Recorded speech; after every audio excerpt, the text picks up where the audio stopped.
que um pastor faz com uma ovelha é protegê-la dos lobos, por exemplo. A Bíblia não diz que Deus é pai. O que é que Deus faz? Aliás, o que é que um pai faz com seus filhos? Um pai protege. Aí, irmãos, a Escritura entra com duas metáforas para Deus, no mínimo para abalar as estruturas. Salmo 60 apresenta Deus com a metáfora do terremoto. Sabe o que é que terremoto faz? Terremoto abala tudo que é seguro, meu irmão. E muitas vezes, meu irmão, Deus vai vir na tua vida não como pastor, pelo menos não aparentemente como pastor, não aparentemente como pai, mas Deus vai vir na tua vida como terremoto. Deus vai abalar aquilo que você considerava a sua segurança e a sua estabilidade, porque você precisa urgentemente refazer a fonte da sua estabilidade na vida. E aí sabe o que é que Deus faz? Deus vem como terremoto, e a coisa é tão forte que nós andamos cambaleando como bêbados, que é isso que o Salmo 60 diz. Senhor, quando tu vens como terremoto, a coisa fica tão tremida que andamos como bêbados para lá e para cá, não tendo chão firme para pisar. Se prepara, meu irmão, porque Deus pode fazer isso na tua vida, quando Ele está percebendo que Ele não é a grande rocha que te dá segurança. Quando Deus não é terremoto, Oséias capítulo 13 nos pinta Deus como uma fera selvagem, como leão, como leopardo, como ursa, que teve os filhotes roubados. E sabe por que é que Deus vem contra nós como fera selvagem? Porque Ele nos fez o bem, Ele nos alimentou, Ele nos abençoou, Ele supriu as nossas necessidades, e nós respondemos a Ele com infidelidade, com ingratidão, buscamos outros ídolos para o coração. E aí, meu irmão, Deus está tão comprometido contigo, Deus está tão atrelado a você, nó que amarra você e Deus é de tal forma indesatável, não sei nem se existe essa palavra, mas estou criando agora, não pode nem ser desatado, de tal forma que Deus virá como fera selvagem para rasgar o orgulho do teu coração e despedaçar a tua independência dele, para que tu voltes a confiar nele. Tão somente é porque Deus é quem Ele é porque a aliança dele conosco em Cristo não pode ser desfeita, que pode se preparar, meu irmão. Deus vai vir na tua vida ou como terremoto ou como fera selvagem, para te manter preso a Ele até o fim. E aí eu quero chamar a sua atenção para uma implicação de Deus como um Deus que nos ataca. É aqui que está, irmãos, a nossa bem-aventurança. Nosso Deus nos ataca. Ou Ele nos ataca como terremoto, ou Ele nos ataca como uma fera selvagem, mas Ele nos ataca, meu irmão. E aí está a nossa felicidade, porque dizer que Deus nos ataca significa dizer que Deus não pode ser manipulado. Meu irmão, minha irmã, se nosso Deus pudesse ser manipulado, nós estaríamos perdidos. Se Deus fosse manipulável, sabe o que isso significa dizer? que Ele iria aceitar cumprir os desejos do meu e do seu coração corrupto. Se Deus fosse manipulável, nós estaríamos perdidos, porque Ele ia cumprir os desejos autodestrutivos que abrigamos no íntimo. Você não vê que seu desejo é destrutivo, mas Deus vê. Por isso Ele não cumpre, meu irmão. Por isso Ele não cumpre, minha irmã.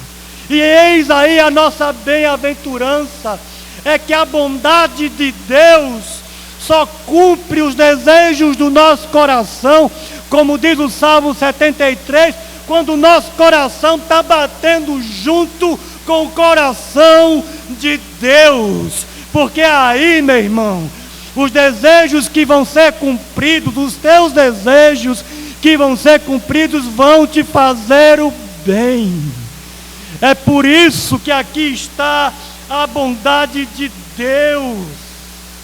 A bondade de Deus consiste em Deus chacoalhar o meu coração e o seu. A bondade de Deus consiste em Deus mexer com o meu coração e o seu, para podermos ver a bondade. Se Ele não mexer, se Ele não botar eu e você no ringue, se Ele não nos provocar através das emoções, você não vai conseguir ver o quanto bem Deus tem lhe feito.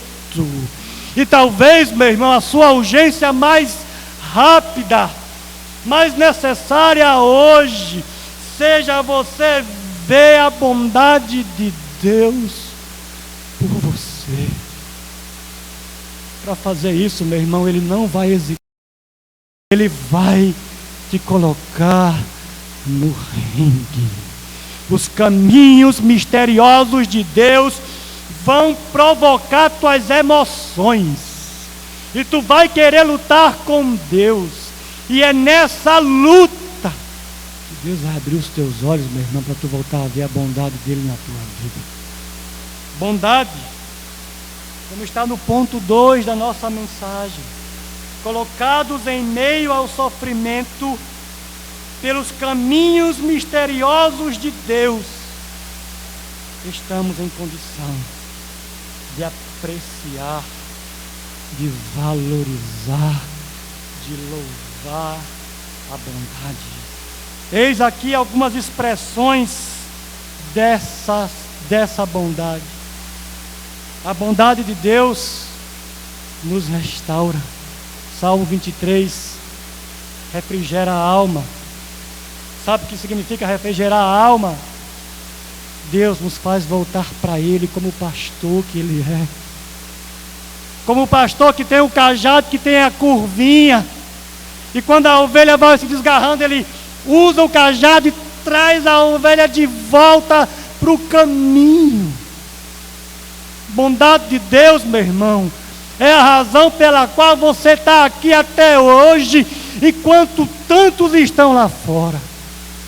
A bondade de Deus cuida de você como o Pai que Ele é.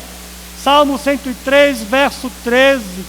Deus cuida como Pai daqueles que Ele temem o nome. Cuidar como Pai significa dizer que Deus nos dará proteção, provisão e nos dará uma família. A bondade de Deus se manifesta, irmãos, quando Deus nos dá descanso.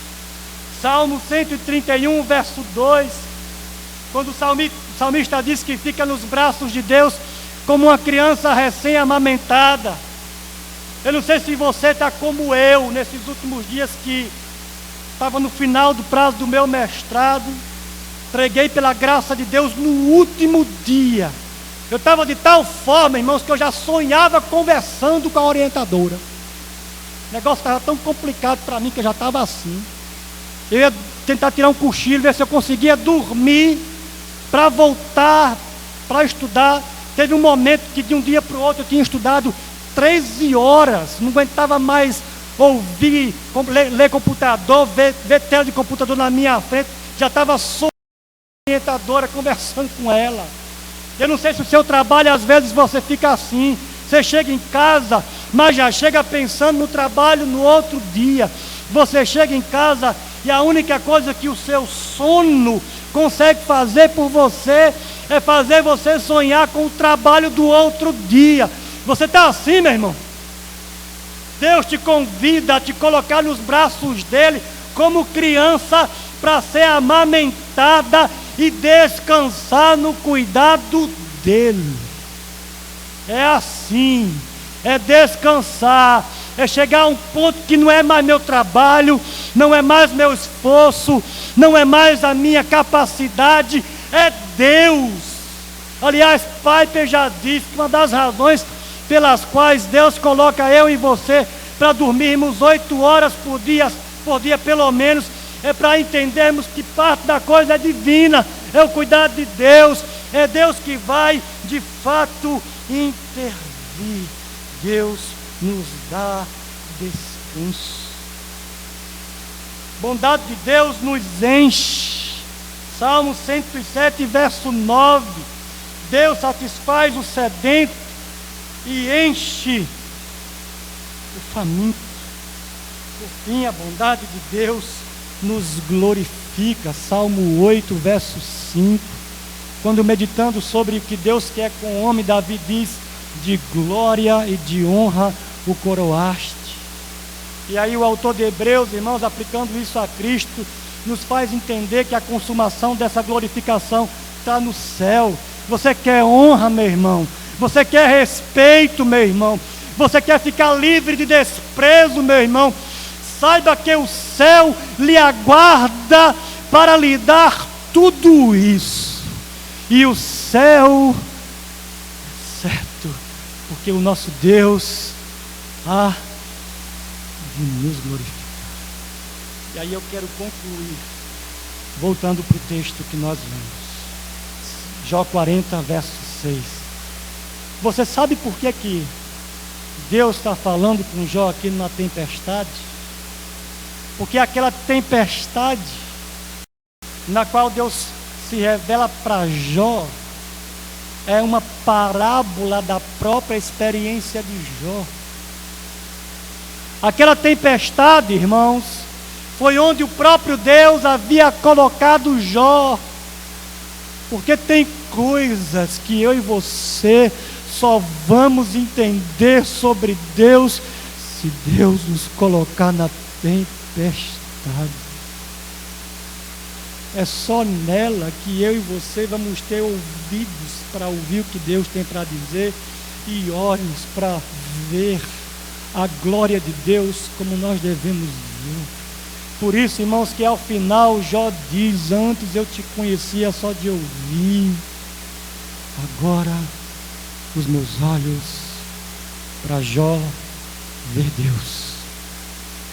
Jó foi colocado no olho do furacão, no meio da tempestade, e quem colocou Jó lá foi o próprio Deus. Meu irmão, Deus vai te colocar no ringue. Ele vai te provocar a luta com Ele. E a provocação dele será irresistível, porque Deus vai tocar nas tuas emoções. Mas quando Ele tocar nas tuas emoções, saiba, Ele estará fazendo isso para te redimi-las. Redimir as tuas emoções, a fim de que, tendo as tuas emoções redimidas, tu possas ver claramente quem Deus é para você em Cristo. E vendo isso, seu coração não possa concluir outra coisa senão quão grande tesouro o nosso Deus é para nós na pessoa bendita de Jesus. Vamos orar. Senhor, não queremos lutar. Lutar contigo, Senhor, é lutar para ser derrotado. Lutar contigo, Senhor, só dá para terminar numa coisa: em rendição, em entrega. Só olhar para terminar derrotado mesmo, Jesus. Porque quem pode lutar contigo e prevalecer? Lutar contigo, Senhor, vai doer. Tu vai nos provocar, Senhor. Tu vai mexer com as emoções e não vai ser fácil. Para Jó, Senhor, não foi fácil. Não foi fácil ter todos aqueles questionamentos levantados. Não foi fácil ter a alma tumultuada, Senhor. Mas quando nós olhamos para a Bíblia, nós descobrimos que Tu és o Deus que vais tumultuar a alma. Mas no final nós descobrimos que Tu tumultuas a alma para o bem. Tu nos tumultuas a alma para restaurar-nos a Ti, Senhor. Tu nos tumultuas a alma para libertar-nos do coração de ídolos e nos fazer Te ver como o grande tesouro. Então somente Deus vai conduzindo as emoções, à medida que elas se manifestam não redimidas, Senhor. À medida em que a ira não é o que ela deve ser, à medida que o temor não é o que o temor deve ser, à medida que o desprezo, que o sentimento de vergonha não se manifestam redimidos, vai trabalhando, ó Deus, a nosso favor, Senhor, a fim de que o resultado final de tudo isso, de toda essa luta, esse fight, esse ringue celestial no qual nos colocaste, sem que nós consigamos sair, termine em vitória, Senhor, em vitória de sairmos entregues, remidos, contemplando a beleza da Tua glória, reconhecendo que no final foi bom lutar para ser derrotado. No final foi bom lutar para perder para Deus, porque foi quando perdemos para Deus que de fato estávamos ganhando, Senhor.